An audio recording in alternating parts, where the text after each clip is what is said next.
तो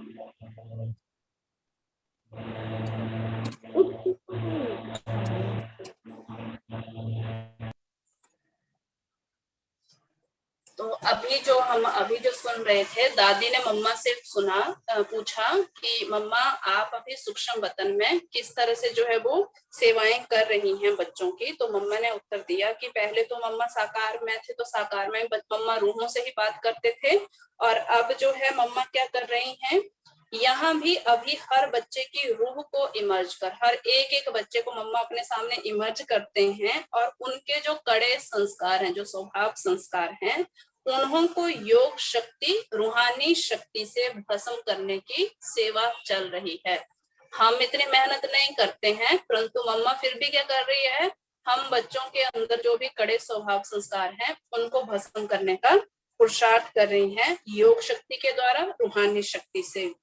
ऐसे नहीं कि मुझे सब भूल गया है, फिर मम्मा ने बताया ऐसे भी नहीं है कि मुझे सारी बातें ये भूल गई हैं, नहीं, सब बच्चों का नक्शा हमारे सामने है।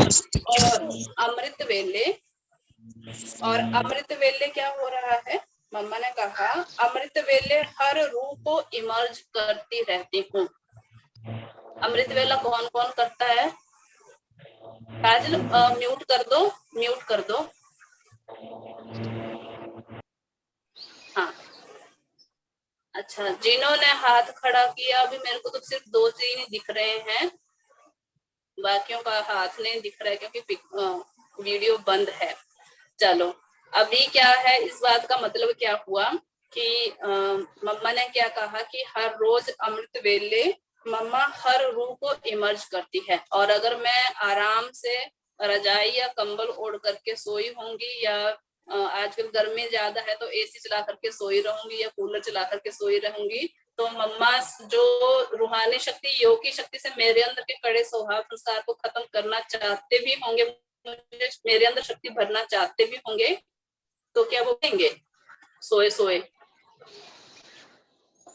तो इसलिए ये भी एक अमृत वेला हमें जरूर उठना है, और उठ करके बाबा से अपने जो भी हमारे दीदी दादियां हैं, सभी इस समय जो है रूहानी सेवा के ऊपर हैं, बेहद की सेवा पर, तो वो हमें हमारे पुराने स्वभाव संस्कारों को खत्म करने, अपनी बहुत ही पावरफुल वाइब्रेशंस और शक्तियां जो है वो देते हैं।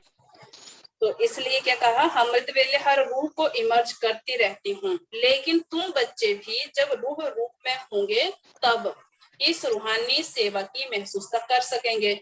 जब तक रूह रूप में स्थित ना होंगे तो अनुभव ही नहीं कर सकेंगे।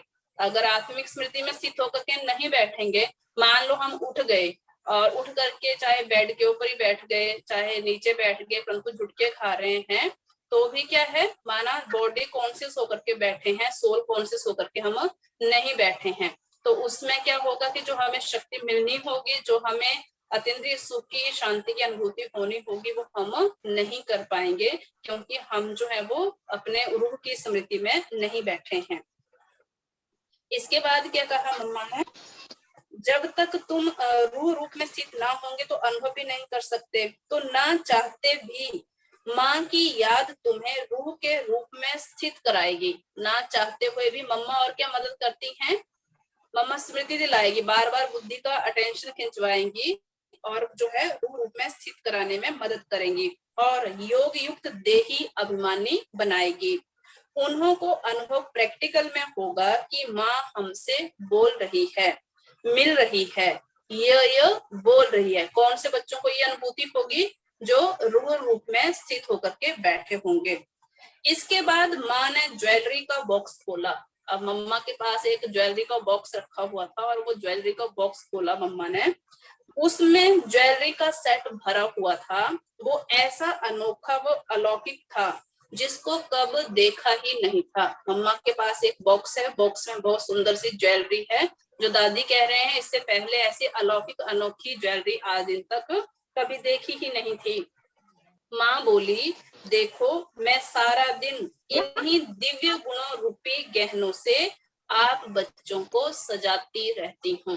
क्या कहा मम्मा ने, जो बॉक्स था वो कौन सा बॉक्स था, उसमें कौन सी ज्वेलरी थी, दिव्य गुणों रूपी ज्वेलरी थी। और दिव्य गुण रूपी ज्वेलरी में क्या था, बहुत ही जो दिव्य गुण रूपी जो गहने थे, तो मम्मा ने कहा मैं सारा दिन बच्चों को इन्हीं गहनों से सजाती रहती हूँ, यही माँ की सेवा है। तो मम्मा क्या सेवा कर रही हैं? बच्चों का दिव्य गुणों से श्रृंगार करना, बच्चों के पुराने स्वभाव, कड़े संस्कार जो हैं उनको योग अग्नि रूहानी शक्ति से भस्म करना। तो ये विशेष सेवा मम्मा जो है वतन में बैठ करके कर रही हैं। और ऐसा नहीं मम्मा ने कहा कि मैं भूल गई हूँ, बल्कि मम्मा ने क्या कहा, एक एक बच्चे को मैं अपने सामने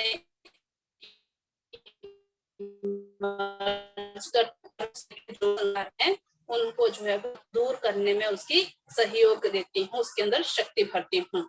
और एक सबसे बड़ी बात और क्या कही, अमृत वेले के समय में अगर जो है वो बच्चा बड़ा अलर्ट होकर के नहीं बैठा है, तो उसको भी उसका ध्यान खिंचवाने में भी मम्मा जो है वो उसको मदद करती है। और फिर जब वो अलर्ट होकर के आत्मिक स्मृति में स्थित होकर के बैठता है, तो फिर उस बच्चे का क्या रहता है कि महसूसता होती है कि मम्मा मेरे साथ बोल रही है, मेरे अंदर शक्ति भर रही है। उसके बाद जो नेक्स्ट संदेश है उसमें जो है मम्मा जो है जो 1 जुलाई को मम्मा के निमित्त जो भोग लगा था, तो उसमें बहुत सारी और भी बातों को मम्मा ने क्लियर किया। तो दादी ने बताया कि आज जब वतन में माँ से मुलाकात करते समय समाचार की लेन देन करने के बाद माँ बोली कि बाबा हमें वहां ले चला जहां विनाश की तैयारियां हो रही हैं। आज का जो दृश्य था और भी ज्यादा वंडरफुल था। क्या दृश्य, कहाँ लेकर के गए थे आज बाबा मम्मा को? जहां पर विनाश की तैयारियां चल रही थी। वहां बहुत नाजुक हथियार तैयार पड़े हुए थे, साथ में मार्शल लोग प्लान बनाए तैयार हुए खड़े थे। क्या देखा? एकदम से जैसे मिलिट्री वाले होते ना, हमेशा एवरेडी। तो मम्मा ने देखा कि वहां पर जो भी विनाश के निमित्त आत्माएं बनी हुई हैं, उन्होंने अपना सारा हथियार वगैरह तैयार करके रखा हुआ है। और सारे जो मेन है मार्शल लोग हैं, वो जो है आपस में प्लान तैयार करके खड़े हुए थे। सिर्फ 1 सेकंड की देरी है। कितना? 1 सेकंड की देरी है ऑर्डर मिलने व शुरू करने की। उन हथियारों को यूज करने के लिए कितने सेकंड की देरी? सिर्फ 1 सेकंड। फिर तो बाबा ने कहा ये विमान इसलिए दिखाए हैं कि देखो, एक तरफ विनाश की तैयारियां, दूसरी तरफ स्थापना के निमित्त आपकी शक्ति सेना की स्थापना की तैयारी कहाँ तक है। दोनों दृश्य, एक तरफ जो है वो जो विनाश के निमित्त बनी हुई आत्माएं वो एकदम से तैयार बैठी हैं, उनको अभी ही अगर इशारा दे दिया जाए कि हाँ अभी के अभी जो है वो बिना युद्ध की तैयारी करे जाए, या इन जो भी उन्होंने इंस्ट्रूमेंट्स बना करके रखे हैं अगर उनको यूज करने का उनको परमिशन मिल जाता है, ऑर्डर मिल जाता है, तो वो एकदम से रेडी हैं।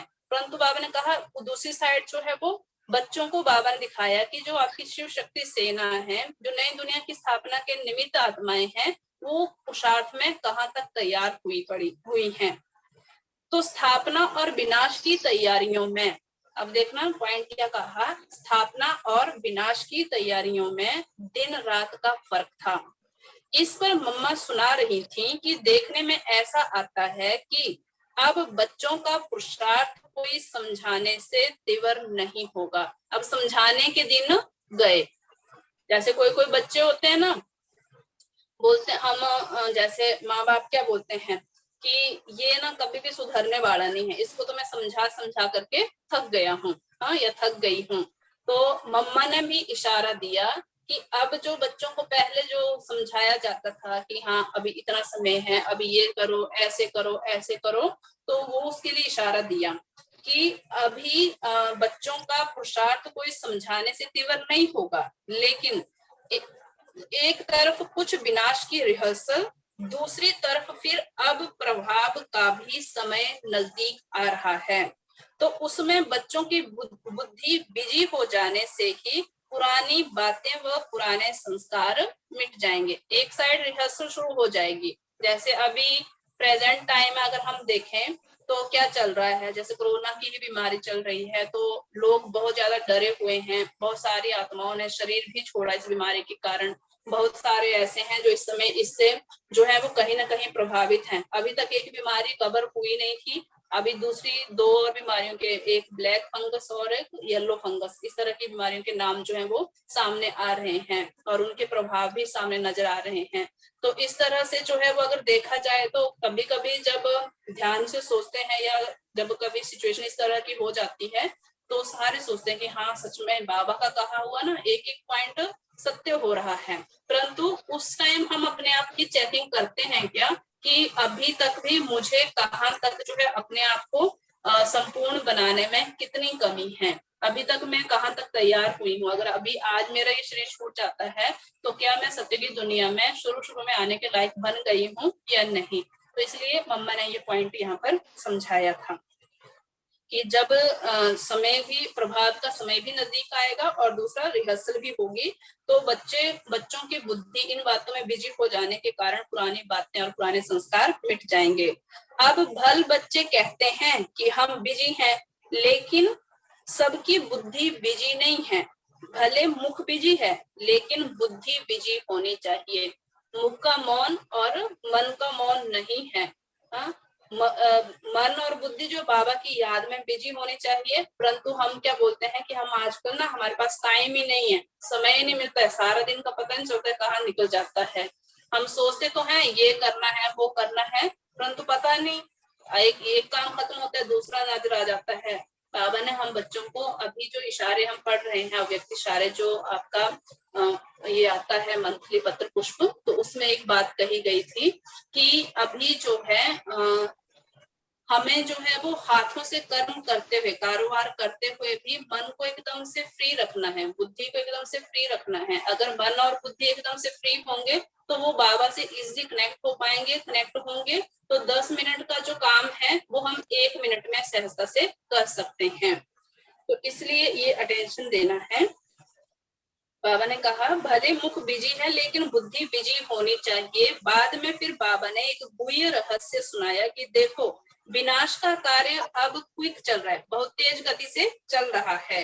1 सेकंड में बुद्धि को टच कर कार्य करा लेते हैं। इस ही रीति से अब स्थापना का कार्य भी जल्दी जल्दी होना है।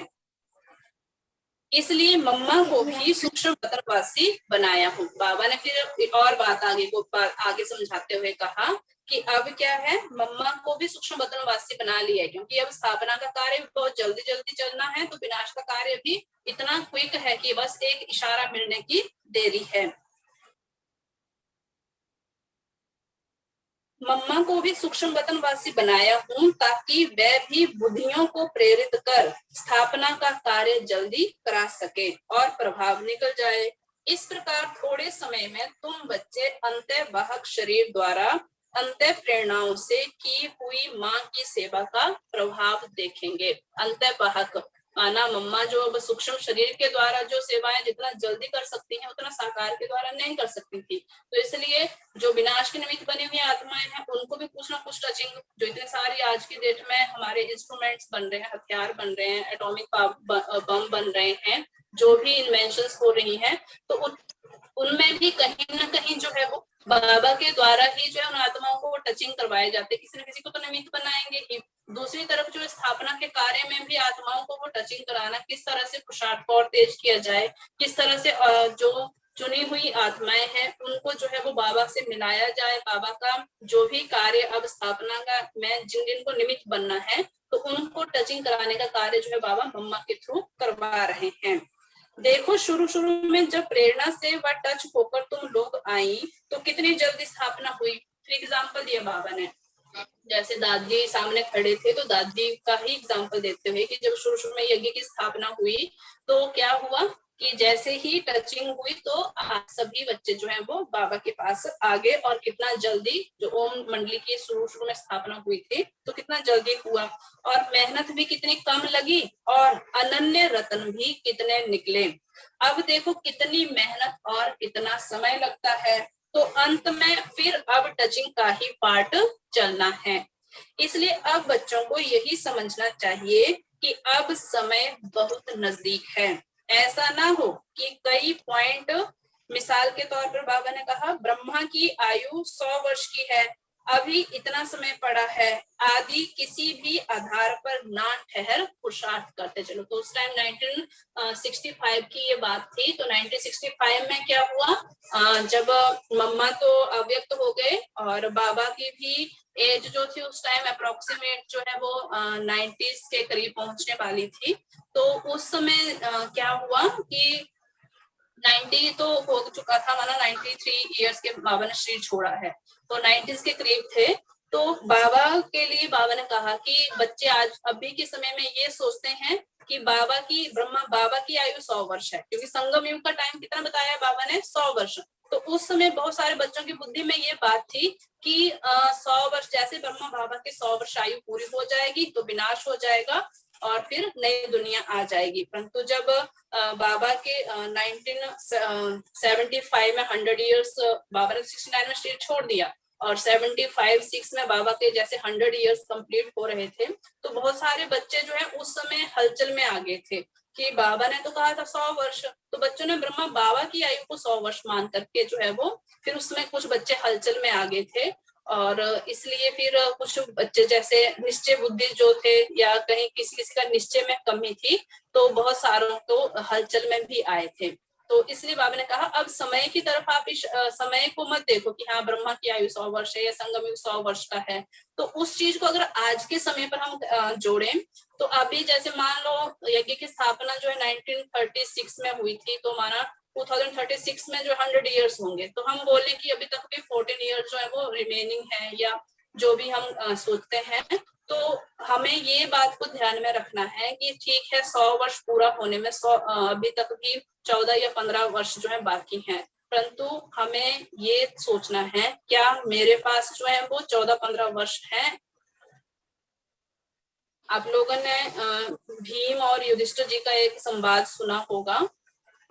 ये जो अभी आप लोगों से क्वेश्चन पूछा गया, इसी क्वेश्चन के आधार पर वो संवाद है जो कि हमें बहुत बड़ा मैसेज देता है कि एक बार युधिष्ठिर जी थे, उनका दान करते थे डेली, तो उनके दान करने का समय जो था निश्चित था। तो एक व्यक्ति जो है वो उस दिन थोड़ा सा लेट पहुंचा और उसने कहा, मैसेज भिजवाया कि मैं युधिष्ठिर जी से मिलना चाहता हूँ। तो युधिष्ठिर जी से मिलने के लिए जब उनका जो भी पहरेदार था वो वहां पर पहुंचा, तो उन्होंने उनको बोल दिया कि इस व्यक्ति को बोल दो वो कल आए, मैं उनसे कल मिलूंगा। तो वहीं पर जो थे भीम भी बैठे हुए थे। तो भीम ने जैसे ये बात सुनी तो भीम ने कहा कि पहरेदार आप पहले जाकर के ये ढिंडोरा पिटवा दो कि हमारे जो महाराज युधिष्ठिर हैं वो कल तक जो है वो जीवित रहने वाले हैं, माना वो आने वाला कल जरूर देखेंगे, उनको इस बात का निश्चय है। क्योंकि इस बात में गहरा पॉइंट ये है कि हम लोगों में से किसी को पता है कि अभी हम बहुत सारे आराम से बैठे हुए हैं, अगला सेकंड हमारे पास है या नहीं है, या अगले कल तक हम होंगे नहीं होंगे, क्योंकि हम बहुत बड़ी बड़ी प्लानिंग्स तो करते हैं, परंतु कई बार ये बात भूल जाते हैं कि बाबा ने हम बच्चों को समय का एक तरफ भी इशारा जो है पक्का करवाया है कि अपनी मम्मा का भी एक स्लोगन है, अपनी हर घड़ी को अंतिम घड़ी समझो। जब हम ये बात बुद्धि में रखेंगे तो हमारा पुरुषार्थ तेज होगा। अगर ये बात रखेंगे अभी तो 14-15 साल है या अभी तक तो बहुत सारा समय पड़ा हुआ है, तो शायद हम पुरुषार्थ नहीं कर सकते हैं, ढीले रहेंगे। कर तो रहे हैं, चल तो रहे हैं, परंतु बाबा ने कहा है अब चलने का दौड़ने का समय खत्म हो गया है, अब उड़ने का समय है। तो अपने आप को चेक करना है कि क्या हमारी उड़ता पंछी फरिश्ता स्वरूप स्थिति है या फिर अभी भी हम चल ही रहे हैं। अभी आता है बाकी का संदेश जो हम कल सुनेंगे आगे का। अभी जो है मम्मा के जो विशेषताएं हैं, तो अभी कल हमने सुना था मम्मा के पास जो शक्तियां थी, विस्तार को संकीर्ण करना, समाना, समेटना, इन शक्तियों के कारण ही मम्मा की जो वाणी थी वो बहुत प्रभावशाली थी। उनके अंदर दिव्यता और सत्यता का बहुत ही सुंदर गुण था, जिससे उनके चेहरे पर स्पष्ट झलक दिखाई देती थी।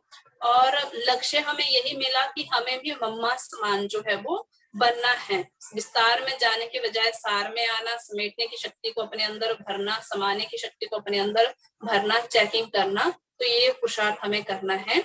आज का जो है मम्मा की विशेषता, ज्ञान चंद्रमा माँ के समान शीतल योगी बनना है। आज हमें टाइटल क्या मिला है, राज ऋषि हैं। राज ऋषि अर्थात पवित्र। और मम्मा की जो विशेषता थी, मम्मा हमेशा क्या थी, चंद्रमा के समान कैसी थी, एकदम से शीतल थी। शीतलता की शक्ति से क्रोध करने वाली आत्मा भी शीतल बन जाए, कभी क्रोध अग्नि में जलना नहीं है। तो हम लोग क्या करते हैं, बहुत जल्दी गुस्सा हो जाते हैं, छोटी छोटी बातों के ऊपर इरिटेट हो जाते हैं, हमें गुस्सा आ जाता है। तो मम्मा की तरफ से आज हमें यही इशारा मिलता है कि हमें भी चंद्रमा के गुण को धारण करना है, क्योंकि सूर्य की रोशनी में हम कितने समय तक जो है वो खड़ा रह सकते हैं, और चंद्रमा की शीतलता में कितना समय तक खड़ा रह सकते हैं, ये हम सभी अच्छी तरह से जानते हैं। सर्दियों के दिन है तो मान लो बड़े आराम से 2 घंटे तक, 3 घंटे तक भी सूरज की रोशनी में हम रह सकते हैं। परंतु अगर सर्दियां हैं चाहे गर्मियां हैं, चंद्रमा की शीतलता में चाहे कोई हमें सारी रात भी खड़ा रखेगा तो हम बड़ा इजीली जो है वो रह सकते हैं। तो इसलिए क्रोध जो है वो अग्नि का रूप, अग्नि के समान है। तो इस चीज को, इस जो कमजोरी को है, हमें अटेंशन दे करके खत्म करना है। ये मम्मा की आज की विशेषता थी। और संकल्प शक्ति पर संयम का जो हमारा पुरुषार्थ चल रहा है, तो उसमें जो आज का हमें, कल तो हमें मिला था कि हमें अपने सोचने के ऊपर कंट्रोल करना है, किसी भी तरह की ऐसी कोई भी कमेंट आदि हमें पास नहीं करना है जिससे सामने वाले को दुख हो। तो इसलिए अपना बोलना और सोचना, ये दोनों ही शुभ और शुद्ध होने चाहिए। कोई भी अगर हम शुभ और शुद्ध सोचेंगे तो हमारे सामने किसी भी प्रकार की अगर कोई सिचुएशन आ जाती है तो उस सिचुएशन में जो है वो हम अपने आप को जो है वो शांत रख सकते हैं।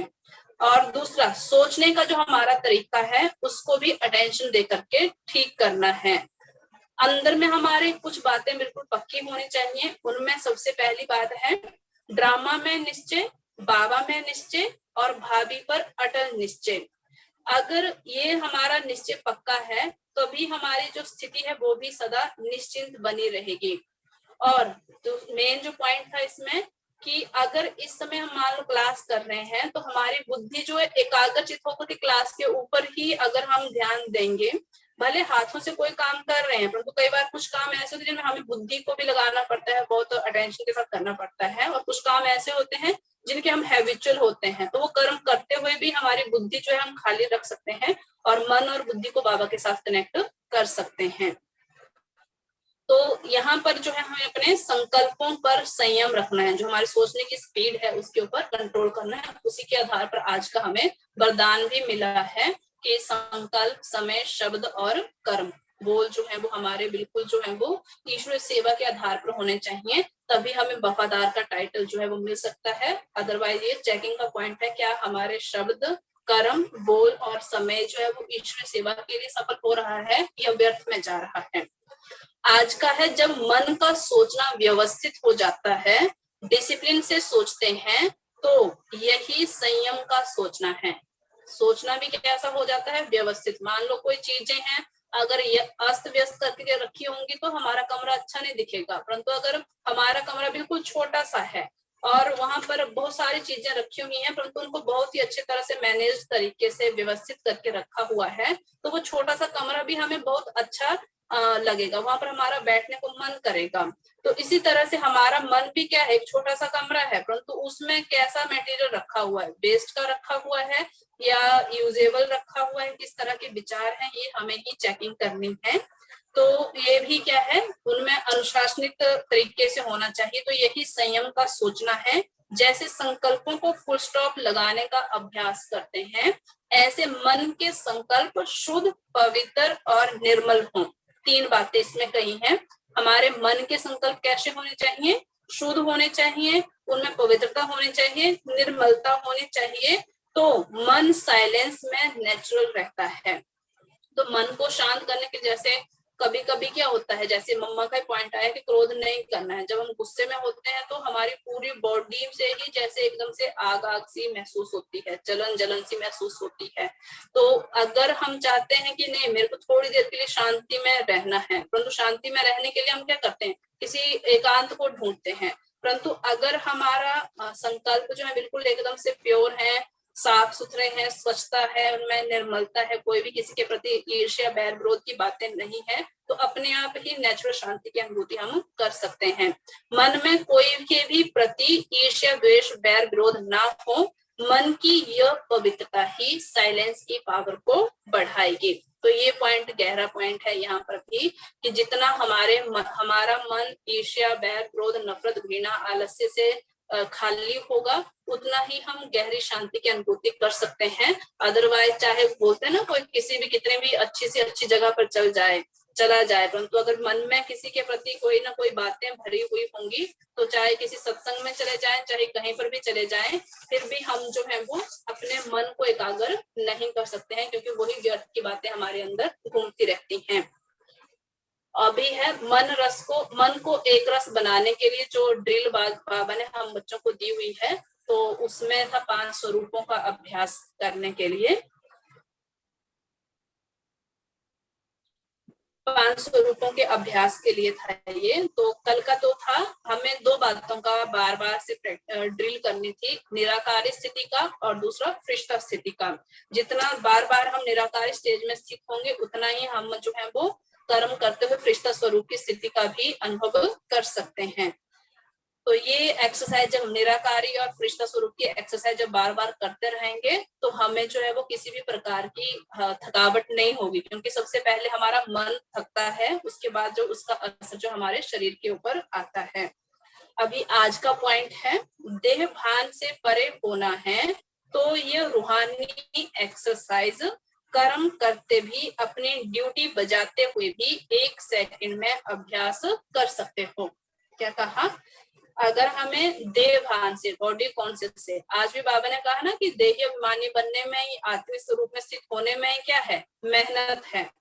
तो यहाँ पर देह भान से परे होना है, तो यह रूहानी एक्सरसाइज कर्म करते भी, अपनी ड्यूटी बजाते हुए भी 1 सेकंड में अभ्यास कर सकते हो। यह एक नेचुरल अभ्यास हो जाए। कौन सी अभ्यास करना है? अभी अभी निराकारी, अभी अभी फरिश्ता। अभी अभी मैं 1 सेकंड में क्या बन जाऊं? पॉइंट ऑफ लाइट बन जाऊं। अभी अभी मैं बहुत सुंदर सा लाइट का फरिश्ता अपने सूक्ष्म वतन में पहुंच जाऊं। वहां पर अव्यक्त बाप दादा मेरे सामने है, और बाबा से बहुत ही सुंदर जो है वो पावरफुल किरणें जो है वो मुझ आत्मा के ऊपर पड़ रही हैं। तो इस तरह से बार बार ये ड्रिल करने से क्या होगा, हम जो है वो सहज योगी और सरल योगी स्वतः बन जाएंगे। तो आज का पॉइंट अगर देखा जाए, तो जो मुरली में हमें राज ऋषि का राज योगी का जो टाइटल आया है, तो यहाँ पर भी मन की एक्सरसाइज करने के लिए आज हमें यही पॉइंट मिला कि अभी अभी निराकार स्थिति का अभ्यास करो, अभी अभी फरिश्ता स्वरूप की स्थिति में स्थित हो जाओ, अभी अभी अपने आप को ब्राह्मण स्वरूप में देखो, अभी अभी अपने आप को पूज्य स्वरूप में देखो कि मंदिरों में बहुत लंबी लाइनें लगी हुई हैं, और लाइनों में अनेकों भक्त जो है, लाखों की भीड़ में आपके सामने खड़ी हुई है, और सभी जो है आपसे सामने पुकार कर रहे हैं। जैसे कल बाबा जो है वो मम्मा को मंदिर में लेके गए थे, वहां पर क्या देखा था? 2 दृश्य देखे थे। एक भगत, वो भगत क्या कर रहा था कि अभी मेरे को दर्शन नहीं होगा, साक्षात्कार नहीं होगा, तो मैं यहीं ही अपने जो है वो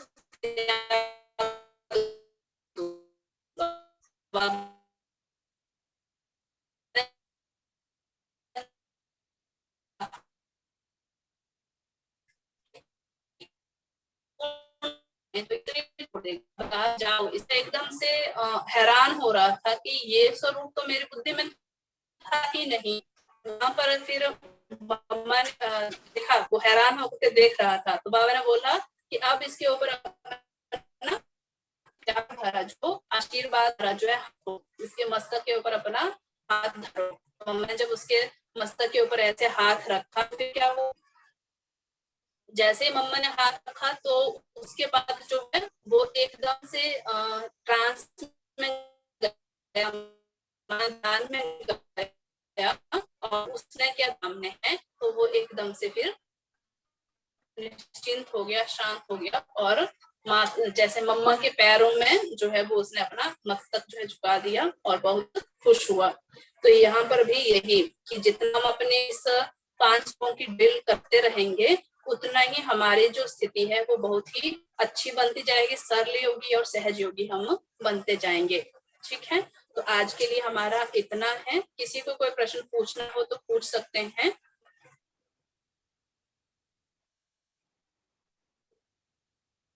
बाकी कल के लिए, अगले कल की जो मुरली दीदी रहेगी। मैं पूछ रही हूँ हाँ जी, कि पहले 5 पॉइंट कहते हो ना आप सुनाने के लिए, तो फिर 5 ज्यादा पॉइंट कर ले, थोड़े 11 कर दे।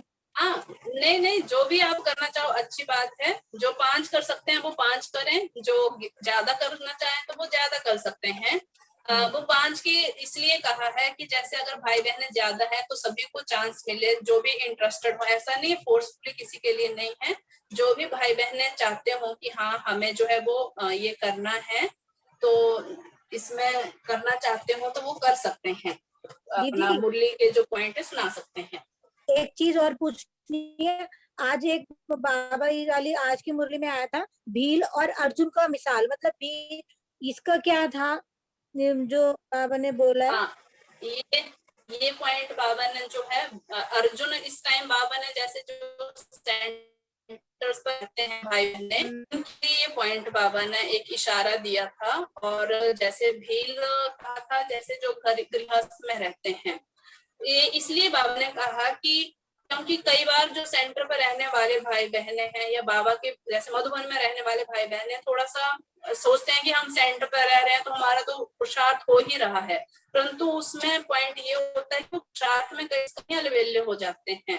तो इसलिए क्या कहा था, अर्जुन का दृष्टांत है इसमें। अर्जुन जो था वो गुरु द्रोणाचार्य जी के साथ सामने बैठ करके शिक्षा ले रहा था। गुरु द्रोणाचार्य जी थे, उनके उनको हर चीज में जो थे वो सामने करके करते थे। परंतु जो एकलव्य था वो एक भील का पुत्र था, तो उनको तो शिक्षा, क्योंकि वहां पर सारे ही राजकुल के बच्चे जो है शिक्षा ले रहे थे, तो उनको शिष्य नहीं बनाया जा सकता था, तो उसको मना कर दिया था।